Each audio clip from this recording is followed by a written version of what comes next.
Welcome to The Explainer. Today, we're unpacking something that honestly completely blew my mind. When we think about global supply chains or cross-border risk, we usually think about, tariffs or physical commodities. But today, we're looking at a totally different, highly secretive financial architecture, global football. Let's dig into how this massive organization operates in these crazy legal gray zones and exactly what modern B2B traders can learn from their playbook.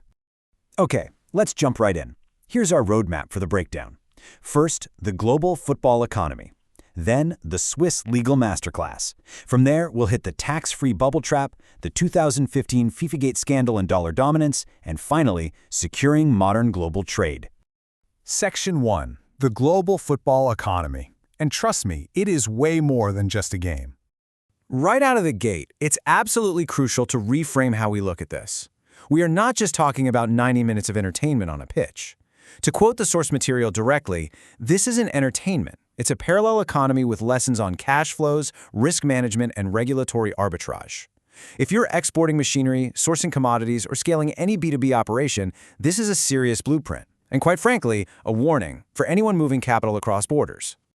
Let's ground these abstract concepts into a shocking, tangible reality for a second. $11 billion. That is the projected revenue for the 2026 World Cup alone. And remember, that's not a decade of revenue. That is the cash generated around a single, highly concentrated major event. When you're dealing with capital flows of this sheer magnitude, the way you structure your operations literally dictates everything. So where is all that cash actually flowing from? Broadcasting rights are the absolute heavyweight here, taking up a massive 40% of the pie. Sponsorships follow at 25%, ticket sales and hospitality at 20%, and development funds make up the remaining 15%. Now, while these streams obviously create immense, legitimate growth, notice just how heavily weighted it is toward broadcasting and media rights. These massive, intangible contracts create significant vulnerabilities for opaque practices. Things like hidden intermediaries and jurisdiction shopping, which, by the way, echoes the exact same challenges we see in traditional cross-border trade. Moving on to Section 2, the Swiss legal masterclass, operating in the gray zone. Purely from a structural standpoint, the legal engineering used to manage these billions is just brilliant. How do they legally shield that much capital? It all comes down to the Verein. Registered under Article 60 of the Swiss Civil Code, they are legally classified as a non-profit association. Yes, the exact same legal status as your neighborhood weekend football club. It prioritizes public benefit over commercial profit. For an international trader, this is functionally the same strategic move as setting up in a UAE-free zone or a special economic jurisdiction just to optimize tax efficiency. And because they operate as a Verein, the perks they unlock are staggering. They pay minimal to zero federal corporate tax on their core activities. They also get ultimate governance flexibility, meaning they set their own rules with really high autonomy from national governments. Add in extreme asset protection and financial opacity, and you've got a structure that lets them legally amass billions in reserves while paying practically nothing in taxes on peak event revenues. Which leads us to Section 3, the tax-free bubble trap. Let's look at how they shift the burden. Now, this is where the strategy shifts from internal structuring to external leverage. It's basically a step-by-step playbook pushed onto sovereign host nations. Step 1, the host government is actually required to pass special enabling laws. Step 2, those laws grant the organization, its sponsors, and its partners complete VAT and duty exemptions. And Step 3, public funds, which are often financed by long-term, high-interest debt, are used to cover all the massive infrastructure costs, like stadiums, transport, and security. To put that burden into perspective, $250 million. That was the estimated tax void left behind in Brazil after the 2014 World Cup. Think about that. While the host nation took on billions in debt to build state-of-the-art stadiums, the legally enforced tax exemptions stripped the country of roughly $250 million in potential tax revenue. It's a brutally efficient model. The organization basically captures 100% of the commercial upside from broadcasting and corporate sponsorships, completely shielded from local liabilities, while the host nation just absorbs the entire long-term fiscal deficit. For commercial strategists and global traders watching, this is a profound reminder of the power of mapping out your tax and incentive clauses incredibly early in any major tender or contract. Section 4. FIFAgate and dollar dominance. Because eventually, even the best oiled machines break down. Operating in these gray zones carries massive existential risks.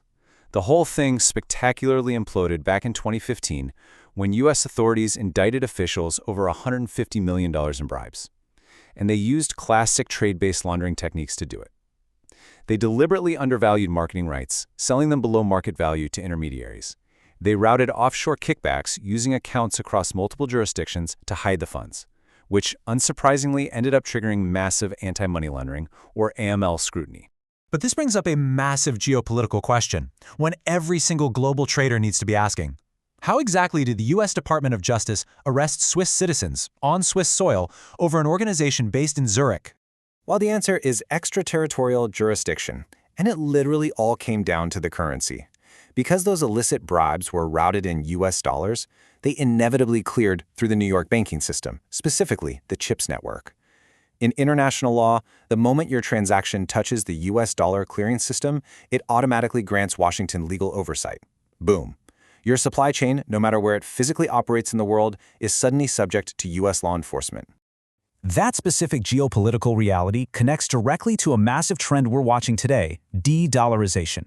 High-risk global traders, especially within the GCC, MENA, and ECO regions, are actively shifting away from the US dollar.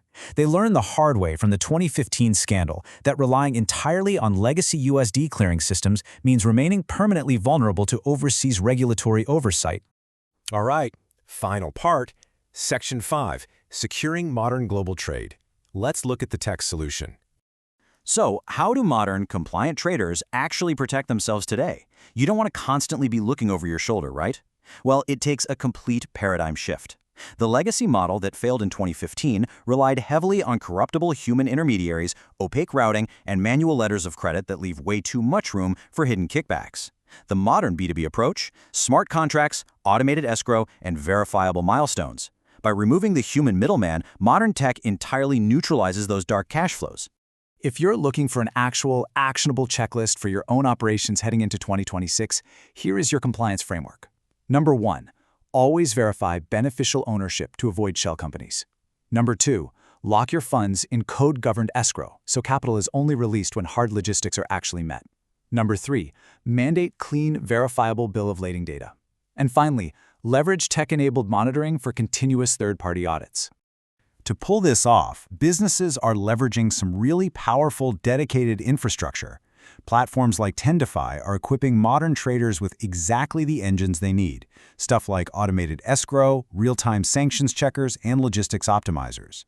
These tools are what allow businesses to navigate high-stakes complexities securely, basically turning structural vulnerabilities into completely transparent competitive strengths in the market.